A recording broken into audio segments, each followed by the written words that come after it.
SIBO syndróm je moderná diagnóza a môžeme ju prirovnať k pripchatému odpadovému potrubiu. Trpíte na SIBO syndróm? Moje meno je Dana Vavricová. Pracujem ako internistka viac ako 20 rokov. Čo je to SIBO syndróm a ako taký pacient vyzerá? SIBO syndróm je syndróm prerastania baktérií v tenkom čreve. To znamená, ten pacient má poruchu mikrobiomu tenkého čreva, má tam neporiadok. Ako taký pacient vyzerá? Ten neporiadok, baktérie, ktoré sú v tom tenkom čreve v neporiadku, vytvárajú z našej stravy plyn. A tí pacienti trpia hlavne na nafúkovanie. Buď do brucha, to brucho rastie a tlačí, alebo smerom hore trpia na reflux.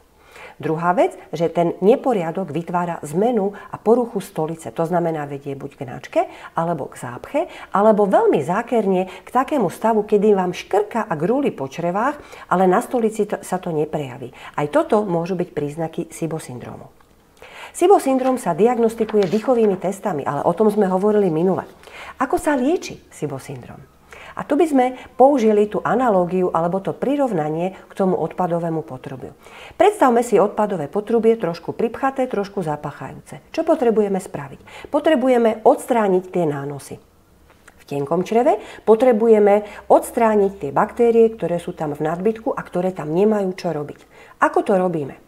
Dietou, snažíme sa ich vyhľadošiť, alebo na to použijeme antibiotika klasické, alebo rastlinné antibiotika, alebo probiotika. Áno, aj probiotika majú efekt a dokážu zlepšiť pacientov so SIBO syndrómom. Úplne ideálne je, keď použijeme všetky tri veci naraz.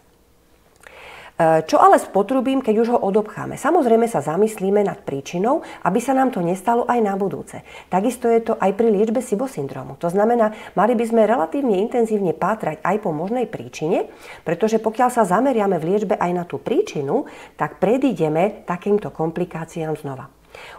Tie hlavné príčiny SIBO syndrómu sú dve. Jedna z nich je pohyblivosť tráviacej trubice, porušená pohyblivosť, prirodzené očisťovanie. A druhá vec je, keď nám nefunguje dobre trávenie, to znamená, tie tráviace šťavy nedostatočne trávia potravu, ktorú dávame dovnútra a zostávajú tam zvyšky a na tých zvyškoch sa veľmi dobre darí tým baktériám. U tej prvej príčiny, to znamená, keď je hlavne porucha motility, pohyblivosti tráviacej trubice, by sme mali do tej liečby pridať aj látky, ktoré zlepšujú vyprázdňovanie. To sú látky napríklad, ktoré vedú k častejšej stolici, alebo prokinetika. U toho trávenia, aby nám nezostávali tie zvyšky, je veľmi dôležité dať látky alebo preventívne lieky, ktoré lepšia trávenie potravy. A sem napríklad patria pacienti, ktorí majú dlhodobo blokátory protónovej pumpy, to znamená lieky na zníženie kyseliny, ktoré vedú k takémuto netráveniu. Alebo tam patria pacienti po operácii žlčníka, ktorým chýba v podstate dostatok žlče na trávenie stravy, alebo sú to pacienti, ktorým tak geneticky v rodine majú tých tráviacich šťav a enzymov trošku menej. V akých diagnózach sa SIBO syndróm skrýva? Alebo u ktorých pacientov sa ten SIBO syndróm najčastejšie vyskytuje. Buď sú to skoro zdraví ľudia, ktorí trpia na tzv. Syndróm dráždivého čreva. To sú pacienti, ktorí majú ťažkosti, ktoré sme si popísali, no pochodia po lekároch a nič sa také veľmi nezistí. To znamená, nezistí sa nejaká iná chorobná príčina.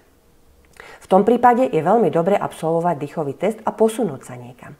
Ale SIBO syndróm sa vyskytuje aj u pacientov, ktorí sú chorlavejší a trpia na viaceré choroby tráviaceho systému. Aké sú to? Napríklad už tí spomínaní pacienti s refluxom, alebo pacienti po operácii žlčníka, alebo pacienti s chronickou gastritidou a tabletkami proti kyseline, alebo pacienti, ktorí trpia na zápal pankreasu a majú nedostatok enzymov pankreatických.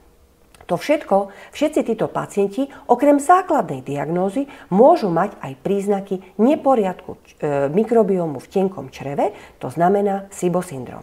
A všetkým takýmto pacientom by veľmi pravdepodobne pomohla liečba SIBO syndrómu.